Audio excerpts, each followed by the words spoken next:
Salut, chers amis youtubeurs, internautes, facebookers et puis chroniqueurs. C'est le Vanin Déhi. Alors aujourd'hui, j'aimerais parler, n'est-ce pas, de la victoire de l'équipe de France. Il faut dire que j'avais prédit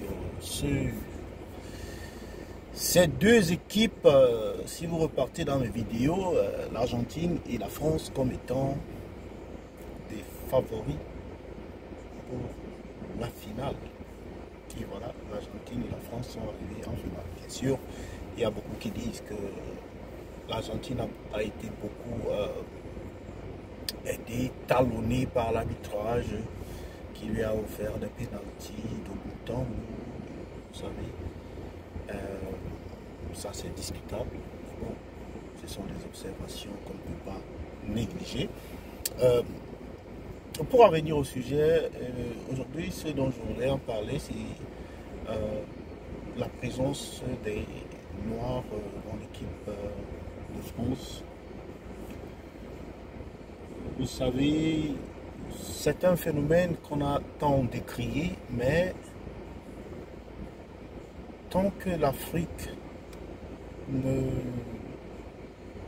se soigne pas elle-même, ce n'est pas quelqu'un d'autre qui viendra la soigner. Tant que l'Afrique ne se donne pas les moyens, ne développe pas ses propres stades, structures d'entraînement, de formation, le phénomène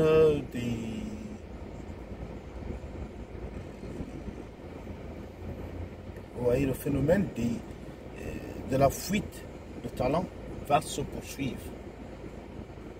Peu importe comment, sous quel angle vous regardez cela, ce phénomène-là sera perpétuel. La clé repose dans l'investissement, dans la prise en charge, dans le sérieux, n'est-ce pas, des populations africaines, des dirigeants africains sur la question du sport en général.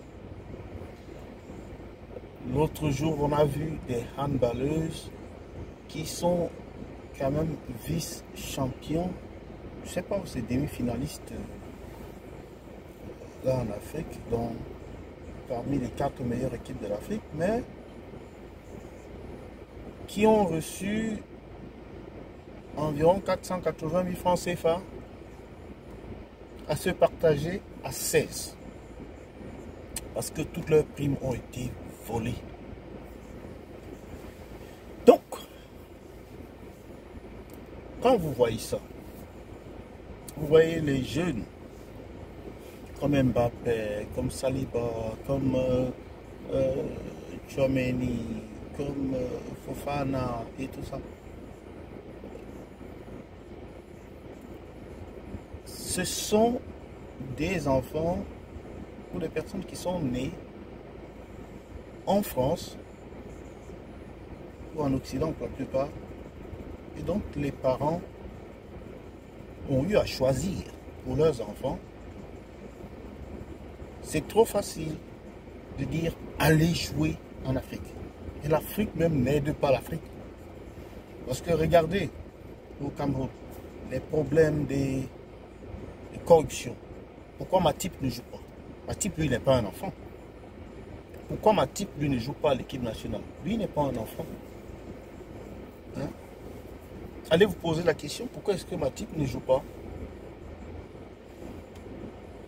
Ça répond à la question de ceux-là qui disent que, écoutez, on doit aller jouer pour l'Afrique. Oui, beaucoup veulent aller jouer pour l'Afrique. Mais qu'est-ce qu'il y a à gagner là-bas? Qu'est-ce qu'ils doivent gagner?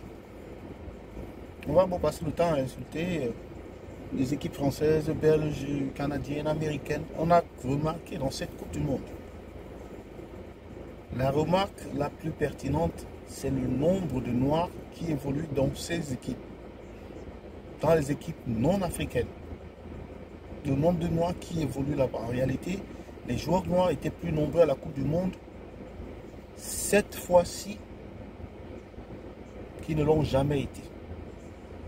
Allez voir, allez regarder les stats, allez compter.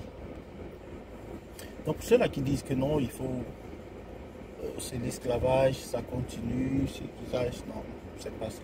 Je pense qu'il faut laisser ces jeunes évoluer là où ils veulent évoluer. C'est aux dirigeants africains de changer la donne, c'est aux dirigeants africains de changer cette mentalité-là. Et tout ce que j'avais à dire, c'était le Ghana des élites. Moi, ce que vous pensez en commentaire. À bientôt, bye bye.